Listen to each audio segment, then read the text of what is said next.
ನೋಡಿ ನಮ್ಮೆಲ್ಲ SLC ವಿದ್ಯಾರ್ಥಿಗಳೇ, ನಿಮ್ಮ ಪರೀಕ್ಷಾ ಸರಣಿಯನ್ನು ಟಾರ್ಗೆಟ್ 80 ಸೀರೀಸನ್ನು 2 ಚರಾಕ್ಷರಗಳಿರುವ ರೇಖಾತ್ಮಕ ಸಮೀಕರಣಗಳ ಜೋಡಿಗಳು ಅಧ್ಯಾಯದ ಮೇಲೆ ಪ್ರಾರಂಭ ಮಾಡ್ತಾ ಇದ್ದೀನಿ. ಮೊದಲನೇದಾಗಿ ನೀವೆಲ್ಲ ಆದರ್ಶ ರೂಪವನ್ನು ನೆನಪಿನಲ್ಲಿ ಇಟ್ಕೋಬೇಕು. ಈ ಜೋಡಿ ಸಮೀಕರಣದ್ದು ಅದೇನಪ್ಪ ಅಂತಂದ್ರೆ a1x + b1y + c1 = 0. ಎರಡನೇ ಸಮೀಕರಣ a2x + b2y + c2 = 0. ಇನ್ನು ತಾವುಗಳು ಗಟ್ಟಿಯಾಗಿ ನೆನಪಿಡಬೇಕಾದದ್ದು ಏನು ಅಂತ ಸ್ವಲ್ಪ ಕ್ವಿಕ್ಲಿ ನಿಮಗೆ ಪುನರಾವರ್ತಿಸ್ತೀನಿ. ನೀವೆಲ್ಲ ಓದಿದಿರಿ. ಈ ಜೋಡಿ 2 ಸಮೀಕರಣಗಳಿರ್ತಾವಲ್ಲ, ಅವುಗಳ ನಕ್ಷೆಯನ್ನು ಹಾಕಿದ್ರೆ ನಮ್ಗೆ ಅವು ಛೇದಿಸ್ತಾವ, ಇಲ್ಲಪ್ಪ ಅಂತಂದ್ರೆ ಒಂದ್ರ ಮೇಲೆ ಒಂದು ಐಕ್ಯ ಆಗ್ತಾವ, ಇಲ್ಲ ಅಂದ್ರೆ ಒಂದಕ್ಕೊಂದು ಸಮಾಂತರ ಇರ್ತಾವ. ಈ ಮೂರರಲ್ಲಿ ಯಾವುದಾದ್ರೂ ಒಂದು ಸಾಧ್ಯತೆಯನ್ನು ಹೊಂದಿರ್ತಾವೆ. ಒಂದನೇದು ಛೇದಿಸ್ತಾವ, ಎರಡನೇದು ಐಕ್ಯ, ಮೂರನೇದು ಸಮಾಂತರ. ಇನ್ನು ಸಗುಣಗಳ ಸಂಬಂಧ ನೀವೇನು ನೆನ್ಪಿಟ್ಕೋಬೇಕಂದ್ರೆ, ಅವು ಒಂದಕ್ಕೊಂದು ಛೇದಿಸಿದರೆ a1/a2 ≠ b1/b2 ಆಗಿರ್ತದೆ. ಐಕ್ಯ ಆಗಿದ್ರೆ a1/a2 = b1/b2 = c1/c2 ಆಗಿರ್ತದೆ. ಸಮಾಂತರ ಇದ್ದರೆ a1/a2 = b1/b2 ಇದ್ದು ಅದು c1/c2ಗೆ ಸಮನಾಗಿರೋದಿಲ್ಲ. ಇನ್ನು ಮುಂದುವರೆದು ಏನು ನೆನಪಿಡಬೇಕು ನೀವು ಅಂತಂದರೆ, ಛೇದಿಸಿದರೆ ಈ ಸಾಮಾನ್ಯ ಬಿಂದು ಐತಲ್ಲ, ಇಲ್ಲಿ ಒಂದೇ ಒಂದು ಪರಿಹಾರ ಇರ್ತದೆ. ಅದಕ್ಕೆ ಅನನ್ಯ ಪರಿಹಾರ ಅಂತ ಕರೀತಾರೆ. ಒಂದ್ರ ಮೇಲೆ ಒಂದು ಐಕ್ಯ ಆದರೆ ಪ್ರತಿಯೊಂದು ಬಿಂದುನೂ ಕೂಡ ಪರಿಹಾರ ಆಗ್ತದೆ. ಆ ನಕ್ಷೆ ಹಾಕಿದ ಮೇಲೆ ಪ್ರತಿಯೊಂದು ಬಿಂದುನೂ ಕೂಡ ಏನಾಗ್ತದೆ, ಪರಿಹಾರ ಆಗ್ತದೆ. ಹೀಗಾಗಿ ಅಪರಿಮಿತ ಸಂಖ್ಯೆಯ ಪರಿಹಾರಗಳು ಅಥವಾ ಅನಂತ ಪರಿಹಾರ ಅಂತ ಹೇಳ್ತೀವಿ. ಒಂದಕ್ಕೊಂದು ಸಮಾಂತರ ಇರೋದ್ರಿಂದ ನಾವು ಎಲ್ಲಿಯೂ ಛೇದಿಸಂಗಿಲ್ಲ. ಅಂದರೆ ಸಾಮಾನ್ಯ ಬಿಂದು 2 ರೇಖೆಗಳಿಗೆ ಎಲ್ಲಿಯೂ ಬರೋದೇ ಇಲ್ಲ. ಹಾಗಾಗಿ ಅದಕ್ಕೆ ಪರಿಹಾರ ಇಲ್ಲ ಅಂತ ಹೇಳ್ತೀವಿ ನಾವು. ಇನ್ನು ಪರಿಹಾರ ಇದ್ರೆ ಅದು ಸ್ಥಿರ ಜೋಡಿ ಅಂತ ಹೇಳ್ತೀವಿ. ಪರಿಹಾರ ಹೊಂದಿರಲಿಲ್ಲ ಅಂದ್ರೆ ಅಸ್ಥಿರ ಜೋಡಿ ಅಂತ ಹೇಳ್ತೀವಿ. ಇಲ್ಲಿ ಒಂದೇ ಪರಿಹಾರ ಐತೆ, ಆದರೂ ಸ್ಥಿರ ಇದು. ಇಲ್ಲ ಬಹಳಷ್ಟು ಪರಿಹಾರಗಳದಾವೆ, ಆದರೂ ಇದು ಸ್ಥಿರನ ಆಗ್ತದೆ. ಯಾವಾಗ ಸ್ಥಿರ ಆಗೋದಿಲ್ಲ, ಅಸ್ಥಿರ ಜೋಡಿ ಆಗ್ತತಿ ಅಂತಂದರೆ, ಪರಿಹಾರ ಯಾವಾಗ ಇರಂಗಿಲ್ಲಲ್ಲ ಆ ಜೋಡಿ ಸಮೀಕರಣಕ್ಕೆ, ಆವಾಗ ಅದು ಅಸ್ಥಿರ ಜೋಡಿ ಆಗ್ತದೆ. ಸೊ ಇಷ್ಟು ಮಾಹಿತಿಯನ್ನು ತಾವೆಲ್ಲರೂ ಗಟ್ಟಿಯಾಗಿ ತಮ್ಮ ಮನಸ್ಸಿನಲ್ಲಿ ಇಟ್ಕೋಬೇಕು. ಪದೇ ಪದೇ ಈ ಅಂಶಗಳನ್ನು ಗಮನಿಸಿ, ಗ್ರಹಿಸಿ, ಅರ್ಥ ಮಾಡಿಕೊಂಡು ನೆನಪಿನಲ್ಲಿ ಇಟ್ಕೋಬೇಕು. ಬಾಹ್ಯಾಟ ಹೊಡಿಬೇಡ್ರಿ, ಸ್ವಲ್ಪ ಅರ್ಥ ಮಾಡಿಕೊಂಡು ನೆನಪಿನಲ್ಲಿ ಇಟ್ಕೊಳ್ತಕ್ಕಂಥ ಪ್ರಯತ್ನವನ್ನು ನೀವೆಲ್ಲರೂ ಮಾಡ್ತೀರಿ ಅಂತ ನಾನು ಭಾವಿಸ್ತೀನಿ. ಇನ್ನು ಪರೀಕ್ಷಾ ಪ್ರಶ್ನೆಗಳಿಗೆ ಸಾಗೋಣ. ಪ್ರಶ್ನೆ ಮೊದಲನೇ ಒಂದು ಪ್ರಶ್ನೆ ಯಾವ ಇಯರ್ನಲ್ಲಿದೆ ಅಂದರೆ, ಮಾಡೆಲ್ ಕ್ವಶನ್ ಪೇಪರ್ 2022ಗೆ ಇದೆ. ಏನಂತ ಬಂದಿದೆ ಅಂತ ಸ್ವಲ್ಪ ನೋಡಿರಿ, ಭಾಳ ಸುಲಭ ಇದೆ. ಈಗ ನಾನು ಕೊಟ್ಟಿರ್ತಕ್ಕಂಥ ಥಿಯರಾಟಿಕಲ್ ಐಡಿಯಾ ಇದೆಯಲ್ಲ, ಅದನ್ನು ಆಧರಿಸಿರ್ತಕ್ಕಂಥ ಪ್ರಶ್ನೆನೇ ಇದೆ. 2 ಚರಾಕ್ಷರಗಳು ರೇಖಾತ್ಮಕ ಸಮೀಕರಣಗಳ ಜೋಡಿ ಸಮೀಕರಣಗಳನ್ನು ಕೊಟ್ಟಿದ್ದಾರೆ. ಇವು ಅನನ್ಯ ಪರಿಹಾರ ಹೊಂದಿದರೆ ಈ ಕೆಳಗಿನವುಗಳಲ್ಲಿ ಸರಿಯಾದ ಸಂಬಂಧವು ಅಂತ ಹೇಳ್ತಾ ಇದ್ದಾನೆ. ಇವು ಅನನ್ಯ ಪರಿಹಾರ ಹೊಂದಿದರೆ ನಮಗೆ ಸರಿಯಾದ ಪರಿಹಾರ ಏನಂತ ಗೊತ್ತು ನಮಗೆ. ಇಲ್ಲಿ ಆಪ್ಷನ್ ಏನಲ್ಲಿದೆ ನೋಡಿರಿ. ಅನನ್ಯ ಪರಿಹಾರ ಹೊಂದಿದರೆ ಸಗುಣಗಳ ಸಂಬಂಧ a1/a2 ≠ b1/b2 ಆಗಿರ್ತದೆ ಅಂತ ಇಷ್ಟ ಬರೀರಿ ನೀವು. ಪ್ರಶ್ನೆ ಏನು ಬರ್ಕೋದು ಕೊಡಬೇಡ್ರಿ, ಪರಿಹಾರ ಪ್ರಶ್ನೆ ಗಮನಿಸಿ ಪರಿಹಾರವನ್ನು ಬರಿತಾ ಸಾಗ್ರಿ. ಇದು ನಮಗೆ ಪರಿಹಾರ ಆಗ್ತದೆ. ಆಪ್ಷನ್ ಎನಲ್ಲಿ ಸರಿಯಾಗಿರ್ತಕ್ಕಂಥ ಉತ್ತರ ಇದೆ ಅನ್ನೋದನ್ನು ಗಮನಿಸ್ತೀವಿ. ಇನ್ನು ಮುಂದಿನ ಪ್ರಶ್ನೆ ನೋಡಿರಿ. 2 ಚರಾಕ್ಷರವಿರುವ ರೇಖಾತ್ಮಕ ಸಮೀಕರಣಗಳ ಜೋಡಿಗಳು ಅಸ್ಥಿರ ಜೋಡಿಯಾಗಿದ್ದರೆ, ಅಸ್ಥಿರ ಅಂದರೆ ಪರಿಹಾರ ಹೊಂದಿರಂಗಿಲ್ಲ, ಆವಾಗ ಎಷ್ಟು ಪರಿಹಾರ ಹೊಂದಿರ್ತಾವ ಅಂತ ಕೇಳ್ತಾನೆ. ಅಂದರೆ ಪರಿಹಾರ ಹೊಂದಿರತಕ್ಕಂಥ ಎಷ್ಟು ಪರಿಹಾರವನ್ನು ಹೊಂದಿರುತ್ತದೆ ಎಂದು ಬರೆಯಿರಿ. ಇಲ್ಲಿ ಪರಿಹಾರಗಳ ಸಂಖ್ಯೆ ಪರಿಹಾರವಿಲ್ಲ ಅಂತ ಹೇಳ್ರಿ, ಅಥವಾ ಏನು ಹೇಳ್ಬಾರ್ದು ಅಂದ್ರೆ ಪರಿಹಾರ ಎಷ್ಟು ಪರಿಹಾರ ಅಂತ ಹೇಳಿದಾನೆ. ಅದಕ್ಕೋಸ್ಕರ ಏನು ಮಾಡೋದಂದ್ರೆ ಪರಿಹಾರಗಳ ಸಂಖ್ಯೆ = 0 ಅಂತ ಬರೆದ್ರೂ ಕೂಡ ಏನು ತಪ್ಪಾಗಲಿಕ್ಕಿಲ್ಲ. ಯಾವುದೇ ಪರಿಹಾರ ಹೊಂದಿಲ್ಲ ಅಂತ ಹೇಳಿದರೂ ಕೂಡ ಸರಿ ಆಗ್ತದೆ. ಇನ್ನು ಮುಂದಿನ ಒಂದು ಪ್ರಶ್ನೆ, ಕೊಟ್ಟಿರುವ ಸಮೀಕರಣಗಳನ್ನು ವರ್ಜಿಸುವ ವಿಧಾನದಿಂದ ಬಿಡಿಸ್ರಿ ಅಂತ ಇದೆ. ಭಾಳ ಸುಲಭ ಮತ್ತು ಪ್ರತಿ ವರ್ಷ ಪ್ರತಿ ಪರೀಕ್ಷೆಯಲ್ಲಿ ಈ ಒಂದು ವಿಧಾನದ ಮೇಲೆ ಪ್ರಶ್ನೆಯನ್ನು ಕೇಳೇ ಇದ್ದಾರೆ. ಹಾಗಾಗಿ ಇದನ್ನು ಚೆನ್ನಾಗಿ ಎಲ್ಲರೂ ರೂಢಿ ಮಾಡ್ಕೊಳ್ರಿ. ನೋಡ್ರಿ, ಮೊದಲನೇ ಸಮೀಕರಣ 2x + y = 3 ಇದೆ. ಇದು ಮೊದಲನೇ ಸಮೀಕರಣ, ಹೌದಾ? ಇದ್ರ ಕೆಳಗಡೆ ಇದಕ್ಕೆ ಸಮೀಕರಣ 1 ಅಂತೀನಿ, ಮತ್ತು ಇದ್ರ ಕೆಳಗಡೆನೇ ಬರ್ಕೋತೀನಿ ಬಾಜುಕಿನ ಸಮೀಕರಣ 4x - y = 9 ಇದೆ. ನೀವು ಎಲ್ಲರೂ ಬರೀರಿ, ವಿಡಿಯೋ ನೋಡಕತ್ತವರು ಬರೀರಿ, ಆನ್ಲೈನ್ನಾಗ ಕನೆಕ್ಟ್ ಆದವರು ಬರೀರಿ. ಈ ರೀತಿ ಒಂದ್ರ ಕೆಳಗೆ 2 ಸಮೀಕರಣ ಬರ್ಕೋರಿ. ಈ ಎರಡನೇ ಸಮೀಕರಣ ಇದ್ಲ, ಇದಕ್ಕೆ 2 ಅಂತ ಹೆಸರು ಕೊಡ್ರಿ. ಈಗ ಇವುಗಳನ್ನು 2 ಕೂಡಿಸ್ಬಿಡ್ರಿ. ಕೂಡಿಸೋದ್ರಿಂದ ಏನಾಗ್ತದೆ ಅನ್ನೋದನ್ನು ನೋಡಿರಿ. ಏನಪ್ಪ, +y ಮತ್ತು -y ಕ್ಯಾನ್ಸಲ್ ಆಗ್ತದೆ. ಕೂಡಿಸಿದ್ರೆ 4x ಗೆ 2x ಕೂಡಿಸಿದ್ರೆ ಎಷ್ಟಾಯ್ತು, 6x ಆಯ್ತು. 9ಕ್ಕೆ 3 ಕೂಡಿಸಿದ್ರೆ 12 ಆಯಿತು, ಹೌದಾ? 6x = 12 ಆತಂದ್ಮೇಲೆ x = ಎಷ್ಟಾಗಬೇಕು 12/6 12ಕ್ಕೆ 6ರಿಂದ ಭಾಗಿಸೋಣ 6 1 6 2 ಅಂದರೆ x = ಎಷ್ಟು ಬಂತು 2 ಬಂತು. ಈ x = 2 ಒಂದನೇ ಸಮೀಕರಣದಾಗ ಆದೇಶಿಸ್ರಿ 1ರಿಂದ ಅಂತ ಬರೆದ್ಬಿಡೋಣ ನೋಡ್ರಿ ಡೈರೆಕ್ಟ್. ಒಂದನೇ ಸಮೀಕರಣದಿಂದ ನಾವೇನು ಬರೀಲಿಕ್ಕೆ ಸಾಧ್ಯ ಆಗ್ತದೆ 2x + y = 3 ಅದ 2x + y = 3 ಬರ್ಕೊಳ್ಳೋಣ. ಇದರೊಳಗೆ ಈ ಬೆಲೆ ಹಾಕ್ರಿ x = 2 ಬಂದದಲ್ಲ ಈ ಬೆಲೆನ ಇಲ್ಲಿ ತುಂಬತಕ್ಕಂಥ ಪ್ರಯತ್ನವನ್ನು ಮಾಡಿರಿ. x = 2 ಇದೆ ನೋಡಿ 2x ಇದೆ ಇಲ್ಲಿ 2 × 2 ಪ್ಲಸ್ y = ಎಷ್ಟಾಯಿತು 3 ಆಯಿತು. ಅಂದರೆ 4 + y = 3 ಅಂದರೆ y = ಎಷ್ಟಾತಪ್ಪ ಅಂದರೆ ನಿಮಗೆ y = 3 - 4. ಈ 4 ಆ ಕಡೆ ಪಕ್ಷಾಂತರ ಮಾಡೋಣ 3 4 ಕಳೆದ್ರೆ ಬರ್ತದೆ ಎಷ್ಟು ನೋಡ್ರಿ 1 ಬರ್ತದೆ. ಅದರ ದೊಡ್ಡ ಅಂಕಿ ಚಿಹ್ನೆ ಇಡಬೇಕು -1 ಇಡಬೇಕು. ಆದ್ದರಿಂದ ನಮಗೆ ಪರಿಹಾರ ಏನು ಅಂತಕ್ಕಂಥ ತೀರ್ಮಾನಕ್ಕೆ ಬರ್ತೀವಿ ಅಂದರೆ ನಾವು x = 2 ಮತ್ತು y = ಎಷ್ಟು -1 ಪರಿಹಾರ ಆಗ್ತದೆ ಅನ್ನೋದನ್ನು ನೋಡ್ತೀವಿ. ಭಾಳ ಸುಲಭ ಇದೆ. ಬಹುತೇಕ ಎಲ್ಲ ಪ್ರಶ್ನೆ ಪತ್ರಿಕೆಗಳನ್ನು ನಾವು ಅವಲೋಕನ ಮಾಡಿದರೆ ಭಾಳ ಕ್ಲಿಷ್ಟವಾಗಿರ್ತಕ್ಕಂಥ ಸಮೀಕರಣಗಳನ್ನ ಏನು ಕೊಟ್ಟಿಲ್ಲ. ಸುಲಭವಾಗಿರ್ತಕ್ಕಂಥದ್ದನ್ನು ನೇರವಾಗಿನ ಕೂಡಿಸಿದ್ರೆ ಅಥವಾ ಕಳೆದ್ರೆ ಒಂದು ಸಣ್ಣ ಪುಟ್ಟ ಗುಣಾಕಾರ ಮಾಡಿ ಹೊಂದಿಸ್ಕೊಂಡ್ರೆ ಲೆಕ್ಕಾಚಾರ ಮಾಡಲಿಕ್ಕೆ ಸಾಧ್ಯ ಆಗುವಂಗನ ಸಮೀಕರಣಗಳನ್ನು ಕೊಟ್ಟಿದ್ದಾರೆ. ಸರಿ, ತಾವೆಲ್ಲರೂ ಬಿಡಿಸ್ಕೊಂಡ್ರಿ ಅರ್ಥ ಮಾಡ್ಕೊಂಡ್ರಿ ಅಂತ ಭಾವಿಸ್ತೀನಿ. ಮುಂದಿನ ಪ್ರಶ್ನೆಗೆ ಹೋಗೋಣ.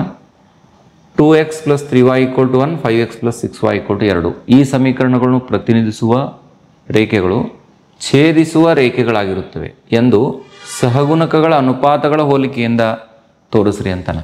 ಇಲ್ಲಿ ನೋಡ್ರಿ ಇಲ್ಲೇ ನಿಮಗೆ C1 C2 ಅಂತೂ ಹತ್ತಂಗ ಇಲ್ಲ. ಇವು ಛೇದಿಸಿದವಂದರೆ a1/a2 ≠ b1/b2 ಅಂತ ಪ್ರೂವ್ ಮಾಡ್ಬೇಕು ನಾವು. ಇಲ್ಲಿ ನೋಡ್ರಿ a1x + b1y + c1 = 0 a1 b1 ಬೆಲೆ ಬರ್ಕೊಡ್ರಿ. a1 ಅಂದರೆ ಎಷ್ಟು 2 b1 ಅಂದರೆ ಎಷ್ಟು 3 a1 b1 ಬರ್ಕೊಂಡೆ ನಾನು. a2x + b2y + c2 = 0 2 ಈ ಕಡೆ ತರಬೇಕು. ಆ್ಯಕ್ಚುಲಿ ಏನು ಬೇಡ ನೋಡ್ರಿ a2 ಅಂದರೆ ಎಷ್ಟು ಬರೆಯೋಣ 5 b2 ಅಂದರೆ ಎಷ್ಟು ಬರೆಯೋಣ 6 ಬರೆಯೋಣ ಅಂತಲ್ಲ ಅಲ್ಲಿ ಐತಿ ಇದ್ದದ್ದು ಬೆಲೆ ಬರೆಯಾಕತ್ತೀನಿ ನಾವು. ಅದನ್ನು ಗಮನಿಸ್ಬೇಕು. ಏನನ್ನು ನಾವು ಬರ್ಕೋಬೇಕು ಅನ್ನೋದನ್ನು ಅರ್ಥ ಮಾಡ್ಕೊಳ್ತಕ್ಕಂತಹ ಜವಾಬ್ದಾರಿ ನಿಮ್ಮದು. ನೋಡಿರಿ ಎಕ್ಸನ ಸಹಗುಣಕ a2 b2 ಅಂದರೆ y ನ ಸಹಗುಣಕ ಇಲ್ಲಿ 6 ಆಗ್ತದೆ. ಈಗ a1/a2 ಬೆಲೆಯನ್ನು ಕಂಡುಹಿಡ್ಕೊಳ್ಳೋಣ. a1/a2 ಎಷ್ಟು ಬರ್ತದೆ ಲೆಕ್ಕಾಚಾರ ಮಾಡ್ಕೊಂಡ್ಬಿಟ್ಟು 2/5 ಬರ್ತದೆ ಹೌದಾ. ಇಲ್ಲಿ ಕಾಮ ಹಾಕೊಳ್ಳೋಣ. b1/b2 ಲೆಕ್ಕಾಚಾರ ಮಾಡ್ಕೊಳ್ಳೋಣ. ಈಗ b1/b2 ಲೆಕ್ಕಾಚಾರ ಮಾಡಿದ್ರೆ ನೋಡ್ರಿ ಇದೆಷ್ಟು ಬಂತು 5/6 ಬಂತು. b1/b2 ಸಾರಿ a1/a2 b1/b2 3/6 ಅಲ್ಲ ಸಾರಿ 2/5 ಇದೆ ಕರೆಕ್ಟ್ ಇದೆ.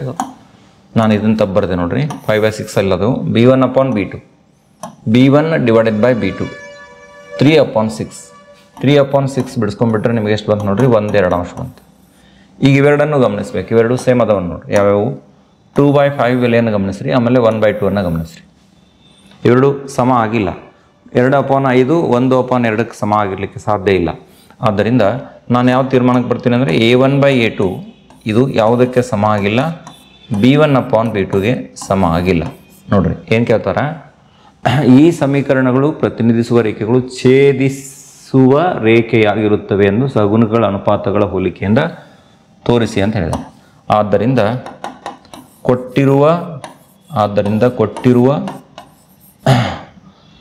ಸಮೀಕರಣಗಳ ನಕ್ಷೆ ಸಮೀಕರಣಗಳು ಹೆಂಗೆ ಬರೆದುಬಿಟ್ಟು ಸಾಕು. ಸಮೀಕರಣಗಳು ಒಂದನ್ನೊಂದು ಛೇದಿಸುತ್ತವೆ ಇಷ್ಟು ಹೇಳಿಬಿಡೋಣ ಸಾಕು. ಛೇದಿಸ್ತಾವ ಅಂತ ಪ್ರೂವ್ ಮಾಡ್ರಿ ಅಂತ ಹೇಳಿದ್ದಾರೆ ಅವರು ಸಹಗುಣಕಗಳ ಆಧಾರದ ಮೇಲೆ a1/a2 ≠ b1/b2 ಅಂತ ತಿಳ್ಕೊಂಡ್ರಿ. ಸರಿ, ಇನ್ನು ಮುಂದಿನ ಒಂದು ಪ್ರಶ್ನೆಯನ್ನು ಗಮನಿಸ್ರಿ. ನಕ್ಷೆ ಸಹಾಯದಿಂದ ಬಿಡಿಸ್ತಕ್ಕಂಥ ಪ್ರಶ್ನೆ ಇದೆ. ಇದು ಕೂಡ ಪ್ರತಿ ಪರೀಕ್ಷೆಗೆ ಒಂದು ಪ್ರಶ್ನೆಯನ್ನು 4 ಅಂಕಕ್ಕೆ ಅಥವಾ 5 ಅಂಕಕ್ಕೆ ಕೊಡ್ತಾನೆ ಬಂದಿದ್ದಾರೆ. ಇಲ್ಲಿ ಪ್ರಶ್ನೆ ಭಾಳ ಸುಲಭ ಇದೆ. ಇದು x + y = 1 ಇದೆ. ಎರಡನೇದು x - y = 1 ಇದೆ. ನಾನೀಗ ಮೊದಲನೇ ಸಮೀಕರಣವನ್ನು ತಗೊಳ್ತೀನಿ. ಯಾವುದದು x + y = ಎಷ್ಟು 5 ಇದೆ. ಅಂದರೆ y = ಎಷ್ಟಾಗ್ತದೆ 5 - x ಆಗ್ತದೆ. y ಬಿಡಿಸ್ಕೊಂಬಿಡ್ರಿ. x ಮತ್ತು y ಆಮೇಲೆ xy ನಿರ್ದೇಶಾಂಕ ಇವುಗಳನ್ನು ಗೊತ್ತು ಮಾಡ್ಕೊಳ್ತಕ್ಕಂಥ ಕೆಲಸ ಮಾಡೋಣ. 3 ನಿರ್ದೇಶಾಂಕಗಳನ್ನು ಕನಿಷ್ಠ ಗೊತ್ತು ಮಾಡಿಕೊಂಡ್ರೆ ಒಳ್ಳೆಯದು. 2 ನಡೀತದೆ ಅದರ 3 ಇಟ್ಕೊಡ್ರಿ. ನಾನು x = 0 ಹಾಕ್ತೀನಿ. x = 0 ಆದೇಶಿಸಿದರೆ y ನ ಬೆಲೆ ಎಷ್ಟಾಗ್ತದೆ ನೋಡ್ರಿ 5 ಮೈನಸ್ x ನ ಬೆಲೆ 0 ಇದೆ 0 ಹಾಕೋಣ. 5 - 0 ಅಂದರೆ ಎಷ್ಟು ಬಂತು 5 ಬಂತು. ಅಂದರೆ x = 0 ಹಾಕಿದಾಗ ಎಕ್ಸ್ ಈಕ್ವಲ್ ಟು 0 ಹಾಕಿದಾಗ ವಾಯ್ನ ಬೆಲೆ ಎಷ್ಟು ಬಂತು? 5 ಬಂತು. ಹೀಗಾಗಿ ಮೊದಲನೇ ನಿರ್ದೇಶಾಂಕ 0,5 ಬರ್ತದೆ. ಇನ್ನು ಎರಡನೇ ಬೆಲೆ ನಾನು ಎಕ್ಸ್ ಈಸ್ ಈಕ್ವಲ್ ಟು 5 ಹಾಕಲಿಕ್ಕೆ ಇಷ್ಟಪಡ್ತೀನಿ. 5 ಆದರೆ ಏನಾಗ್ತದಪ್ಪ ಅಂತಂದ್ರೆ ಆವಾಗ y equal to 5 minus x ಇದೆ ನಿಮ್ಮ ಸಮೀಕರಣ ಮೇಲೆ ನೋಡ್ರಿ. 5 ಮೈನಸ್ ಎಕ್ಸ್ ಜಾಗದಾಗ 5 ತುಂಬ್ರಿ. ಈಗ 5 ಮೈನಸ್ 5 ಈಕ್ವಲ್ ಟು ಎಷ್ಟು?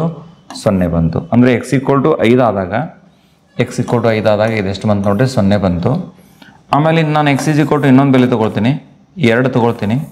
2 ಆದೇಶಿಸಿದರೆ y ಈಸ್ ಈಕ್ವಲ್ ಟು ಎಷ್ಟು ಬರ್ತದೆ ನೋಡೋಣ. 5 ಮೈನಸ್ ಎಕ್ಸ್ ಇದೆ ಸಮೀಕರಣ. 5 ಮೈನಸ್ 2 ಬರೆಯೋಣ.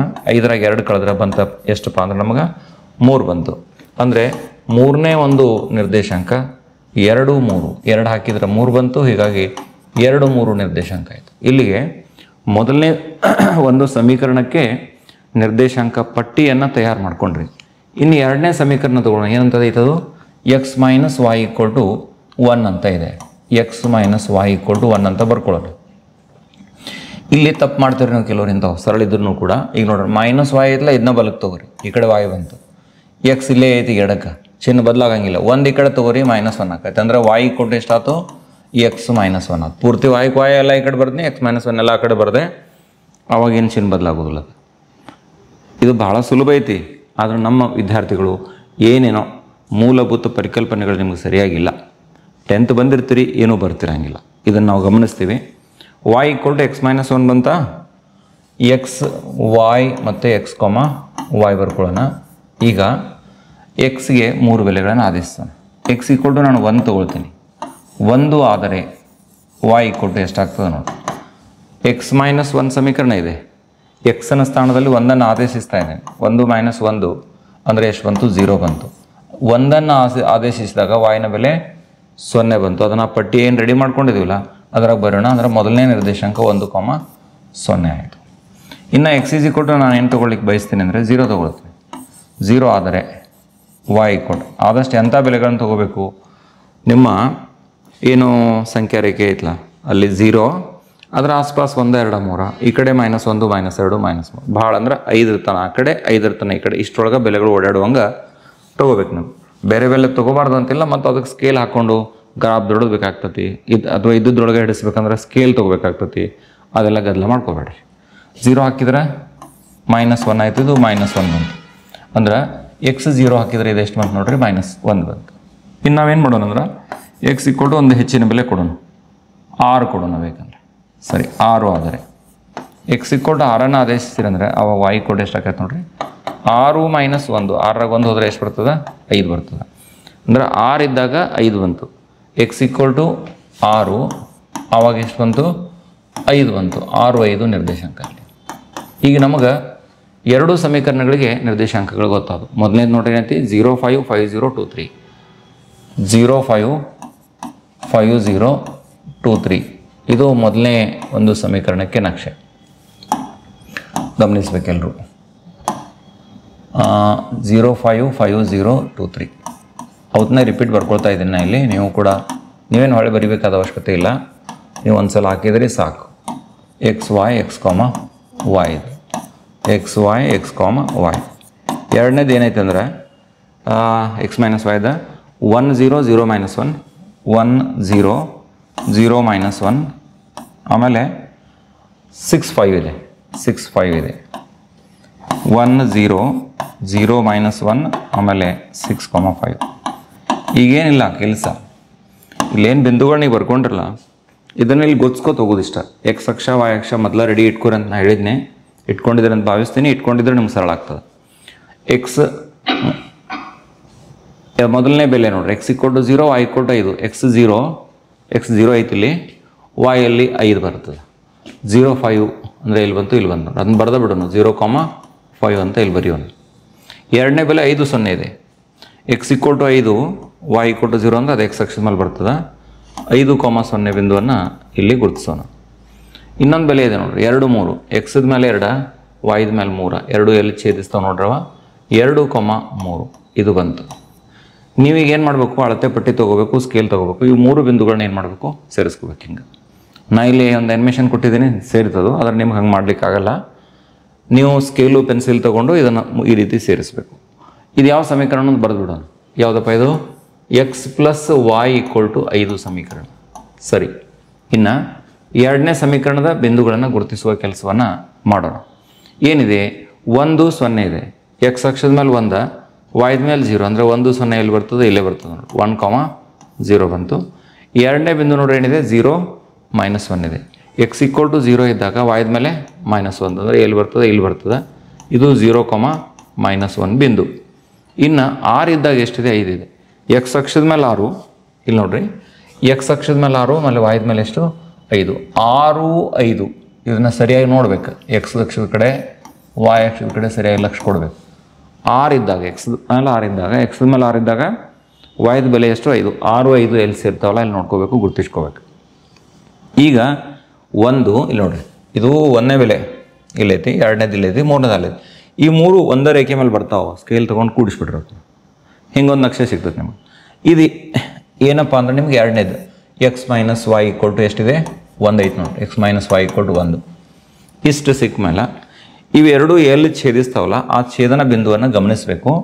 ಮತ್ತು ಎಲ್ಲಿ ಬರಬೇಕು ಅಂದ್ರೆ ಎಕ್ಸ್ ಅಕ್ಷಕ್ಕೆ ಬರ್ಬೇಕು ಕೆಳಗೆ. ಎಕ್ಸ್ ಅಕ್ಷದ ಮೇಲೆ ಇದು ಎಲ್ಲಿ ಸಂಧಿಸೈತೆ ಅಂದ್ರೆ 3ಕ್ಕೆ ಸೇರ್ತದೆ. ಹಂಗೆ ವಾಯ್ ಅಕ್ಷದ ಮೇಲೆ ಎಲ್ಲಿ ಸೇರ್ತದೆ ನೋಡ್ರಿ, ಅದನ್ನ ಗಮನಿಸಿದ್ರೆ 2ಕ್ಕೆ ಸೇರ್ತದೆ ಅನ್ನೋದು ನಂಗೆ ಕಾಣಿಸ್ತದೆ. ಆದ್ದರಿಂದ ಎಕ್ಸ್ ಈಸ್ ಈಕ್ವಲ್ ಟು 3 ಆಗ್ತದೆ, ವಾಯ್ ಈಕ್ವಲ್ ಟು ಎಷ್ಟಾಗ್ತದೆ? 2 ಆಗ್ತದೆ. ಮೈಕ್ ಬಂದ್ ಮಾಡ್ಕೊರೋ. ಇನ್ನು ಎಕ್ಸ್ ಈಸ್ ಈಕ್ವಲ್ ಟು ಇಲ್ಲಿ ಕೊನೆಗೆ ಒಂದು ತೀರ್ಮಾನವನ್ನು ಕೊಡಬೇಕು ಕಡ್ಡಾಯವಾಗಿದೆ. ನಕ್ಷೆಯಿಂದ ಅಂಥೇಳಿ ಬರಿಬೇಕು.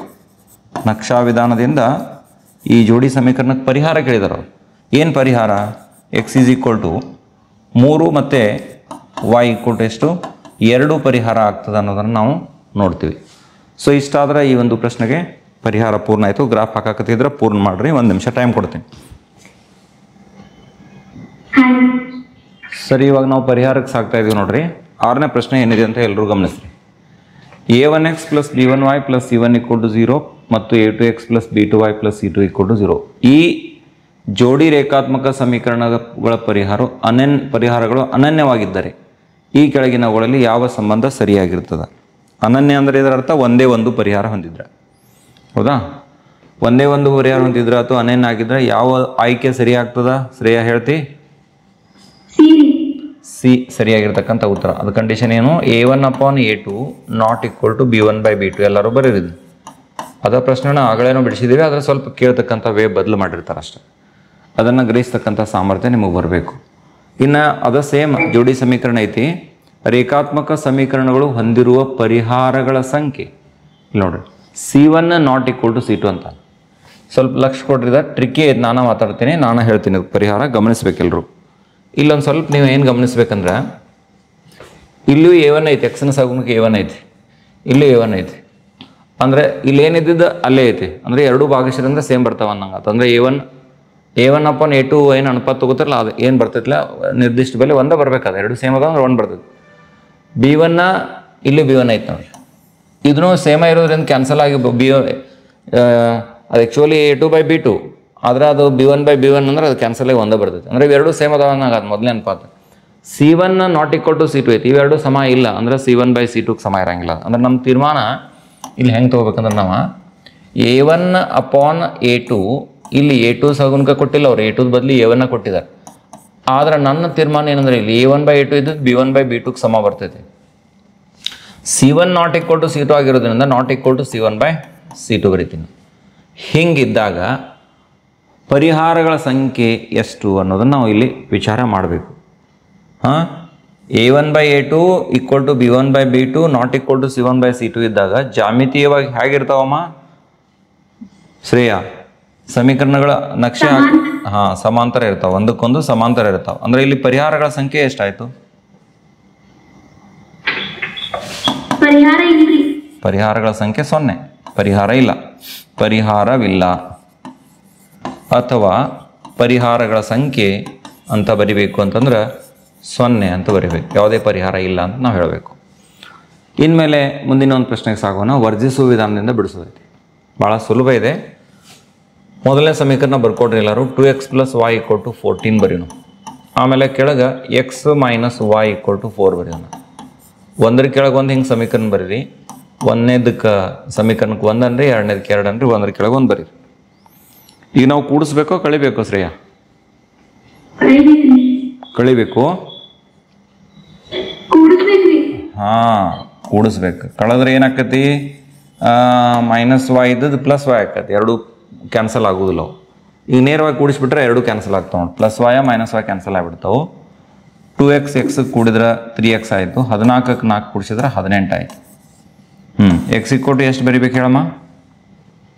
18/3 ಬರಿಬೇಕು. ನಿನ್ನ ಪ್ರಕಾರ 3 1 3 6 ಅಂದರೆ x = ಎಷ್ಟು ಹೇಳು? 6 ಆಯಿತು. ಈಗ ನಾ ಎರಡನೇ ಸಮೀಕರಣ ತಗೋತೀನಿ. ಎರಡನೇ ಸಮೀಕರಣದಾಗ ಏನೈತಂದ್ರೆ x - y = 4 ಐತಿ. ಇದ್ರಾಗ ಏನು ಮಾಡ್ರಿ ಎಲ್ಲರೂ ಅಂದರೆ x = 6 ಬೆಲೆ ಹಾಕ್ರಿ. ಇಲ್ಲಿ 6 ಹಾಕಿದ್ರೆ 6 - y = 4 ಐತಿ. ಇಲ್ಲೇ ನನಗೆ y ಬಲಗಡೆ ತಗೋತೀನಿ. ಈಗ ಎಡಗಡೆ ಏನು ಬರಿಬೇಕಮ್ಮ ಹೇಳು? ನೀವು ವಿಡಿಯೋ ನೋಡಕತ್ತವ್ರು ಮಾತಾಡ್ರಿ ಮತ್ತು ಹೇಳ್ರಿ. 6 - 4 ಅಂದ್ರೆ y = ಎಷ್ಟಾಯ್ತು? 2. ಅಂದರೆ ಇದರ ಅರ್ಥ y ನ ಬೆಲೆ ಎಷ್ಟಾಯಿತು? 2. ಈಗ x ಸಿಕ್ತು, y ಸಿಕ್ತು. ಆದ್ದರಿಂದ ಪರಿಹಾರ ಏನು? x = 6 ಮತ್ತು y = 2 ಪರಿಹಾರ ಆಗ್ತದೆ.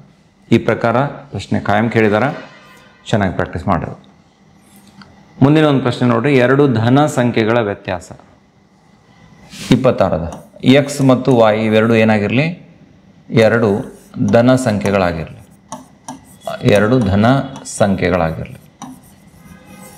ಇಲ್ಲೇ ಸಂಖ್ಯೆಗಳಾಗಿರಲಿ ಅಂತ ಬರ್ಕೋತೀನಿ.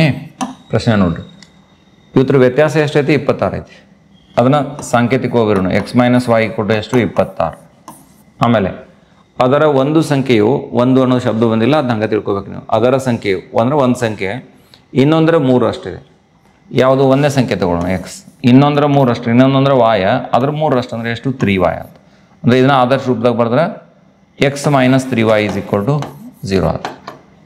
ಇಷ್ಟು ಈ ಹೇಳಿಕೆಯನ್ನು ಪ್ರತಿನಿಧಿಸುವ ರೇಖಾತ್ಮಕ ಸಮೀಕರಣಗಳ ಜೋಡಿ ಬರಿದೆ ಅಂತ ಹೇಳಿದರು. ಜೋಡಿ ಬರೆದು ನೀವು ಕೆಳಗಿಂದ ಬರಲಾರ್ದು ಇಷ್ಟ ಮೇಲಿಂದ ಬರೆದ್ಬಿಟ್ರು ಸಾಕು, ಸರಿ ಆಗ್ತದೆ. ನಾನು ಅದನ್ನು ಆದಷ್ಟು ಉದ್ದ ಇರಲಿಲ್ಲ ಅಂತ ಕೆಳಗೆ ಬರೆದಿದ್ದೀನಿ ಅಷ್ಟೇ. ಸೊ ಇಷ್ಟೇ ಪರಿಹಾರ ಈ ಪ್ರಶ್ನೆಗೆ. ಅರ್ಥ ಮಾಡ್ಕೊಂಡ್ರಿ ಅಂತ ಭಾವಿಸ್ತೀನಿ. ಮುಂದಿನ ಪ್ರಶ್ನೆಗೆ ಸಾಗೋಣ. ನಕ್ಷಾ ವಿಧಾನದಿಂದ ಬಿಡಿಸೋದೈತೆ ನೋಡಿರಿ. ಮೊದಲನೇ ಸಮೀಕರಣ x + y = 5 ಅದ. ಎರಡನೇದೇನದ? 2x - y = 4 ಅದ. x + y = 5 ಆಗಲೇ ಬಂದಿತ್ತು, ಸೇಮ್ ಐತೆ. ಮತ್ತು ಆದರೆ ಎರಡನೇ ಸಮೀಕರಣ ಚೇಂಜ್ ಐತಿ. ಅದಕ್ಕೆ ಇದನ್ನ ಮತ್ತೆ ಮಾಡೋಣ ಈಗ ಸದ್ಯ ಎಲ್ಲರೂ ಸೇರಿ. ನೀವು x + y = 5 ಬರೀರಿ. y = ಎಷ್ಟು ಆಕೈತೆ ಅಂದ್ರೆ 5 - x ಆಗ್ತದೆ. x y ಆಮೇಲೆ x, y. ನಾನು ಆಗಲೇ ಎಕ್ಸಕ್ಕೆ ಒಂದು 5 ತೊಗೊಂಡಿದ್ದೆ, ಒಂದು 0 ತೊಗೊಂಡಿದ್ದೆ, ಒಂದು 5 ತೊಗೊಂಡಿದ್ದೆ, ಇನ್ನೊಂದು ಸಲ 2 ತೊಗೊಂಡಿದ್ದೆ. ಇಲ್ಲಿ 3 ತೊಗೊಳ್ಳೋಣ. ಈ 3 ಬೆಲೆ ಹಾಕಿ y ಏನು ಬರ್ತೈತೆ ನೋಡೋಣಂತ. x = 0 ಆದರೆ, x = 0 ಆದರೆ y = ನೋಡ್ರಿ 5 - x ಐತಿ. 5 - 0 ಬರಿಬೇಕು. 5 - 0 ಅಂದರೆ ಎಷ್ಟು ಬಂತು? 5 ಬಂತು. ಆಮೇಲೆ x = ಎರಡನೇ ಬೆಲೆ ಎಷ್ಟು ತೊಗೊಂಡಿದ್ವಿ?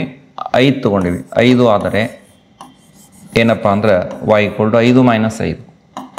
5 - 5, 5ರಾಗ 5 ಹೋದ್ರೆ 0. ಮೂರನೇ ಬೆಲೆ ಒಮ್ಮೆ ಬರೋಣ ಎಲ್ಲ ಹೊತ್ತನ್ನ. ಮೂರನೇ ಬೆಲೆ ನೋಡ್ರಿ. x = ಎಷ್ಟು ತೊಗೊಂಡಿದ್ದೆ? ನಾನು 3 ತೊಗೊಂಡಿದ್ದೆ. 3 ಆದರೆ y = 5 - 3. 5ರಾಗ 3 ಕಳೆದ್ರೆ 2 ಬಂತು. 3 ಬೆಲೆಗಳನ್ನು ಗೊತ್ತು ಮಾಡ್ಕೊಂಡೆ ನಾ ಇಲ್ಲಿ, ಹೌದಾ? 0 ಇದ್ದಾಗ ಎಷ್ಟು ಬಂದದ ಶ್ರೇಯ? y ಬೆಲೆ 5. 5 ಇದ್ದಾಗ ಎಷ್ಟು ಬಂದದ? 0. 3 ಇದ್ದಾಗ ಎಷ್ಟು? 2. ಅಂದ್ರೆ ಮೊದಲನೇ ನಿರ್ದೇಶಾಂಕ ಎಷ್ಟು ಬರಲಿ? 0,5. ಮುಂದೆ ಏನು ಬರಿಬೇಕು? 5,0. ನೆಕ್ಸ್ಟ್ ಏನು ಬರಿಬೇಕು? 3,2 ಬರಿಬೇಕು. ಒಂದನೇ ಸಮೀಕರಣ ಮುಗಿತಿಲ್ಲ. ಎಲ್ಲರೂ ಇದನ್ನು ಕಂಪ್ಲೀಟ್ ಮಾಡ್ಕೊಂಡ್ರೆ ಅಂತ ಭಾವಿಸ್ತೀನಿ. ಸರಳ ಐತಿ, ರಿಪಿಟೇಷನ್ ಐತಿ. ಇನ್ನು ಎರಡನೇ ಸಮೀಕರಣ ಏನಿತ್ತದ? 2x - y = 4 ಅದ. 2x - y = 4. ನೋಡ್ರಿ, ಇಲ್ಲೇ ತಪ್ತೀರಿ ಇಂಥ ಸಮೀಕರಣಗಳನ್ನ ನೀವು. -y ಐತಿ, ಇದನ್ನು ಬಲಕ್ಕೆ ತೊಗೊಳ್ಳೋಣ. ಬಲಕ್ಕೆ ತೊಗೊಂಡ್ರೆ +y ಆಯ್ತು. 2x ಇಲ್ಲೇ ಇರಲಿ, ಆ 4 ಈ ಕಡೆ ತೊಗೊಳ್ರಿ, -4 ಆಯ್ತು. ಅಂದ್ರೆ ಈಗ y = ಎಷ್ಟು ಬರ್ಕೋಬೇಕು? 2x - 4 ಅಂತ ಬರೀಬೇಕು. ಇದು ನಮಗೆ ಹೆಂಗೆ ಬೇಕಲ್ಲ ಹಂಗೆ ಬರ್ಕೊಂಡಿವಿ.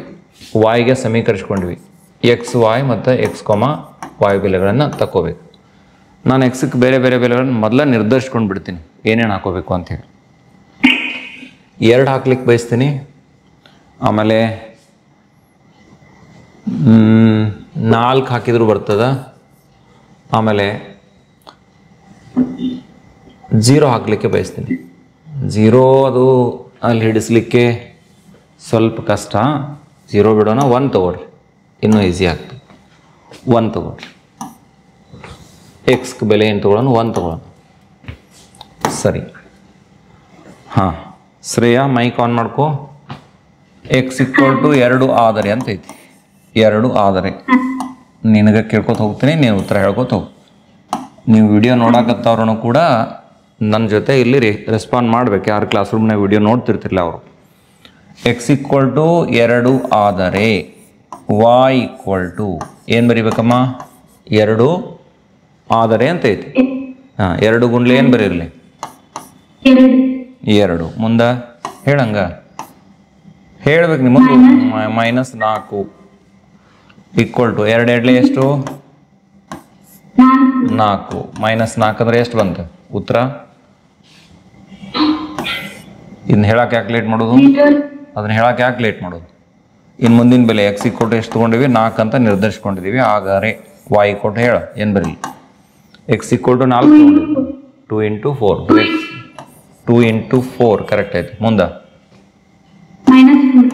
-4 ಈಗ ಎಷ್ಟು ಬರಲಿ, ಇವೆರಡು ಗುಣಿಸಿದ್ರೆ 8 - 4 ಅಂದರೆ ಎಷ್ಟು ಬಂತು, 4 ಬಂತಲ್ಲ, 4. ಸರಿ, ಇನ್ನು ಮುಂದಿಂದ ಎಕ್ಸ್ ಈಕ್ವಲ್ ಟು 1 ಅದ. 1 ಆದರೆ ವಾಯ್ ಈಕ್ವಲ್ ಟು ಎಷ್ಟು ಬರಲಿ ಹೇಳ, 2 × 1. ಸರಿ, ಮೈನಸ್ ಎಷ್ಟು ಬರೀಬೇಕು, 4 ಈಕ್ವಲ್ 4. ಓಕೆ, ಬರ್ದಿದ್ದೀನಿ.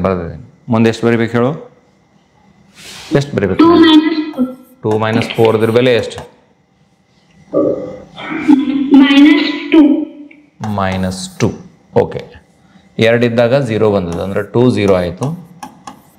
ನೆಕ್ಸ್ಟ್ ನೋಡ್ರಿ, 4 ಇದ್ದಾಗ 4 ಬಂದದ, 4 4 ಬರೀರಿ. ಆಮೇಲೆ 1 ಇದ್ದಾಗ ಎಷ್ಟು ಬಂದದ, -2 ಬಂದದ, 1, -2 ಬರೀರಿ. ಇಷ್ಟು ಬರೆದ್ರೆ ಅಂತ ಅಂದ್ಕೊಂತೀನಿ. ಇವುಗಳನ್ನ ಮತ್ತೆ ರಿಪ್ರೆಸೆಂಟೇಷನ್ ಮಾಡ್ಕೊಂಡಿದ್ದೀನಿ ಅಲ್ಲಿ. ಎಕ್ಸ್ ವೈ ಮೈಕ್ರೋಫೋನ್ ಬಂದ್ ಮಾಡ್ಕೊರಮ್ಮ. ಇನ್ನು ಎಕ್ಸ್ ವೈ ಎಕ್ಸ್ ವೈ ಅದರ ವ್ಯಾಲ್ಯೂ ರಿಪೀಟ್ ಬರೋದೀನಿ. ಎಲ್ಲರೂ ಗಮನಿಸ್ರಿ, ನಿರ್ದೇಶಾಂಕ ವ್ಯವಸ್ಥೆ ರೆಡಿ ಮಾಡ್ಕೊಡ್ರಿ. ಮೊದಲನೇ ಸಮೀಕರಣ 055032 055032 ಅದ. ಎರಡನೇ ಸಮೀಕರಣಕ್ಕೆ 2044 1 - 2 2044 1, -2 2044 1 - 2. ಓಕೆ, ತಾವೆಲ್ಲರೂ ನಿರ್ದೇಶಾಂಕ ವ್ಯವಸ್ಥೆಯನ್ನು ಸಿದ್ಧಪಡಿಸ್ಕೊಡ್ರಿ. ಅದ್ರಾಗ ಇದನ್ನು ಗುರುತಿಸ್ತಕ್ಕಂಥ ಕೆಲಸ ಮಾಡೋಣ. ಸರಿ, ಇಷ್ಟೆಲ್ಲರೂ ರೆಡಿ ಮಾಡ್ಕೊಂಡ್ರೆ ಅಂತ ನಾನು ಭಾವಿಸ್ತೀನಿ.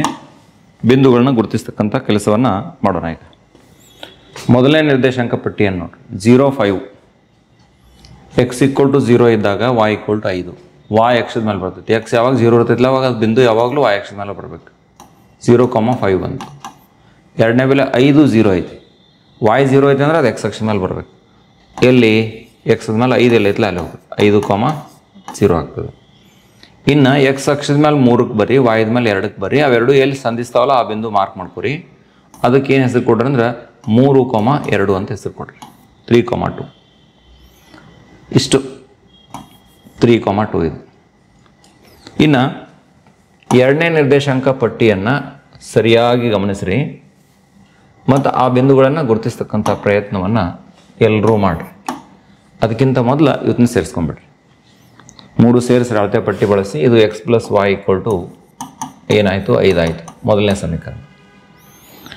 ಇಷ್ಟೆಲ್ಲರೂ ಮಾಡಿರಿ ಬೇಗನೆ. 3 ಬಿಂದುಗಳನ್ನು ಸೇರಿಸ್ಕೊರಿ. ಇನ್ನು ಮುಂದಿನ ಒಂದು ಬಿಂದು ಏನಿದೆ ನೋಡಿ, 2 0 ಇದೆ. ಎಕ್ಸದ ಮೇಲೆ 2, ಆಮೇಲೆ ವಾಯ್ 0 ಅಂದರೆ 2 0. ನೆಕ್ಸ್ಟ್ 4 4 ಇದೆ. ಎಕ್ಸ್ ಅಕ್ಷದ ಮೇಲೆ 4, ವಾಯ್ ಅಕ್ಷದ ಮೇಲೂ ಕೂಡ 4 4 4 ಇಲ್ಲಿ ಬರ್ತದೆ. 4,4 ಬರಿತೀನಿ. ನೆಕ್ಸ್ಟ್ ಏನೈತೆ ನೋಡ್ರಿ ಅದು 4 4 ಆಗೋಣ 1 -2 ಇದೆ. ಎಕ್ಸ್ ಅಕ್ಷದ ಮೇಲೆ 1, ವಾಯ್ದ ಮೇಲೆ -2 ವಾಯ್ ಅಕ್ಷದ ಮೇಲೆ -2 ಅಂದ್ರೆ ಕೆಳಗೆ ಬರ್ತೀರಿ ಇಲ್ಲಿ 1, -2 ಬರೆಯೋಣ. ಇಲ್ಲಿ ನೋಡ್ರಿ ಈ ಬಿಂದು. ಸರಿ, 3 ಬಿಂದುಗಳನ್ನು ನಿಮ್ಮ ಸ್ಕೇಲ್ ತೊಗೊಂಡು ಹಿಂಗೆ ಸೇರಿಸ್ಕೊಂಬಿಡ್ರಿ. ಇದು ಸಮೀಕರಣ ಏನಪ್ಪ ಅಂತಂದ್ರೆ 2x - y = ಎಷ್ಟಾಯ್ತು 4 ಆಯ್ತು. ಹೀಗಾಗಿ 2x - y = 4 ಆಯಿತು. ಸೊ ಹೀಗಾಗಿ ನೋಡಿರಿ ಇದು ಎಕ್ಸ್ ಅಕ್ಷದ ಮೇಲೆ ಎಲ್ಲಿ ಸೇರ್ತದೆ ನೋಡ್ರಿ 3ಕ್ಕೆ ಸೇರ್ತದೆ, y ಅಕ್ಷದ ಮೇಲೆ 2ಕ್ಕೆ ಸೇರ್ತದೆ. ಆದ್ದರಿಂದ